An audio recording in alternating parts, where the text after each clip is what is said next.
Dubai के एक बहुत बड़े बिजनेसमैन ने ख्वाब में देखा कि एक शख्स उसे कह रहा है कि तुम्हारी कंपनी के ऑफिस के मेन गेट के सामने जो शख्स फल बेचता है उसको उम्रा करवा दो।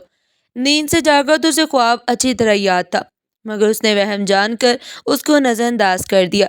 3 दिन मुसलसल एक ही ख्वाब नजर आने के बाद वो शख्स अपने इलाके की जामिया मस्जिद के इमाम के पास गया और उसे अपना सारा ख्वाब सुनाया। इमाम मस्जिद ने कहा कि उस शख्स से राब्ता करो और उसे उम्रा करवा दो। अगले दिन उस शख्स ने अपनी कंपनी के एक मुलाजिम से उस फल फरोश का नंबर मालूम करने को कहा। बिजनेसमैन ने फोन पर उस फल फरोश से राब्ता किया और कहा कि मुझे ख्वाब में कहा गया है कि मैं तुम्हें उम्रा कराऊं, लिहाजा मैं उस नेक काम की तकमील करना चाहता हूँ। फल फरोश जोर से हंसा और कहने लगा, क्या बात करते हो भाई, मैं तो मुद्दत हुई कभी फर्ज नमाज अदा नहीं की और बाज़ औक़ात शराब भी पीता हूँ। तुम कहते हो कि तुम मुझे उम्रा करवाना चाहती हो। बिजनेसमैन जिद करने लगा और उसे समझाया कि मेरे भाई, मैं तुम्हें उम्रा करवाना चाहता हूँ, सारा खर्च मेरा होगा। खासी बहस के बाद आदमी उस शर्त पर राजी हुआ कि ठीक है, मैं तुम्हारे साथ उम्रा करूंगा, मगर तुम मुझे वापस मेरे घर लेकर आओगे और तमाम अखराजात तुम्हारे हिस्से में होंगे। वक्त मुकर्रर पर जब वो एक दूसरे से मिले तो बिजनेसमैन ने देखा कि वाकई वो शक्ल सूरत से कोई ज्यादा नेक इंसान नहीं लगता था। उसके चेहरे से साफ जाहिर था कि वो शराब पीता है और नमाज भी कम ही पढ़ता है। उसे बड़ा ताज्जुब हुआ कि ये वही शख्स है जिसे उम्रा करने के लिए ख्वाब में 3 मरतबा कहा गया। दोनों मक्का मुकरमा दोनों उम्रा के लिए रवाना हो गए। मक्का पहुंचकर उन्होंने गुस्ल किया, एहराम बांधा और हरम शरीफ की तरफ रवाना हुए। उन्होंने बैतुल्लाह का तवाफ किया, मुकाम इब्राहिम पर 2 रकत नमाज अदा की, सफ़ा और मरवा के दरमियान सही की, अपने सर मुंडवाए और इस तरह उम्रा मुकम्मल हो गया।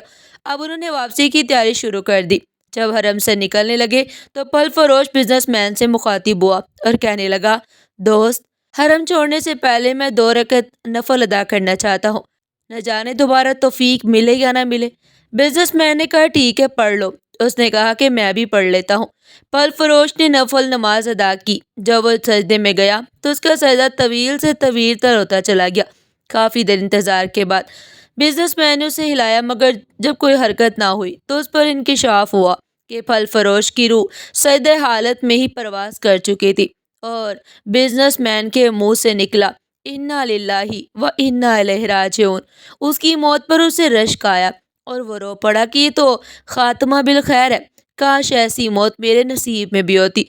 ऐसी मौत तो हर किसी को नसीब नहीं होती। इस खुशकिस्मत इंसान को गुस्ल दिया गया और एहराम में ही उसकी नमाज जनाजा हरम शरीफ में अदा की गई। हजारों लोग उसकी नमाज जनाजा में शरीक हुए।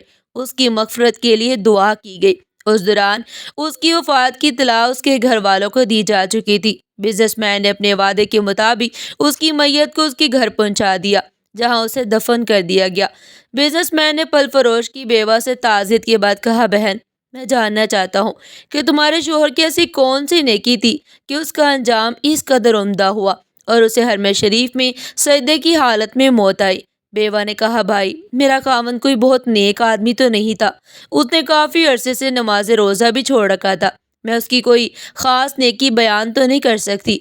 हाँ, मगर उसकी एक आदत ज़रूर थी कि हमारे हमसाये में एक गरीब बेवा अपनी छोटी छोटी बच्चियों के साथ रहती थी। मेरा शोहर रोज़ाना बाजार जाता तो जो चीज़ अपने बच्चों के लिए लाता वो उस बेवा और उसकी यतीम बच्चियों के लिए भी लेके आता और उनके दरवाजे पर रखकर आवाज़ देता कि बहन, मैंने खाना बाहर रख दिया, उठा लो। वो बेवा औरत खाना उठाती, आसमान की जानिब सर उठाकर कहती, ए अल्लाह रब्बुल इज़्ज़त, आज फिर उस शख्स ने मेरे भूखे बच्चों को खाना खिलाया। ए मेरे मालिक दो जहां, इसका खात्मा ईमान पर फरमा। नाज़रीन, जिंदगी तो बहरहाल गुजर ही जानी है। अपनी इस्तात के मुताबिक लोगों की मदद करते रहिए। एक हदीस का मफहूम भी है कि किसी की गई भलाई बुरी मौत से बचाती है। नाज़रीन, आपको हमारी आज की ये कहानी कैसी लगी? कमेंट सेक्शन में अपनी कीमती राय का इज़हार ज़रूर कीजिएगा और इस तरह की मज़ीद सबक कहानियाँ सुनने के लिए चैनल को सब्सक्राइब करें, वीडियो को लाइक करें और ज़्यादा से ज़्यादा शेयर करें। फिर मिलते हैं एक नई कहानी के साथ। तब तक के लिए अल्लाह हाफिज़।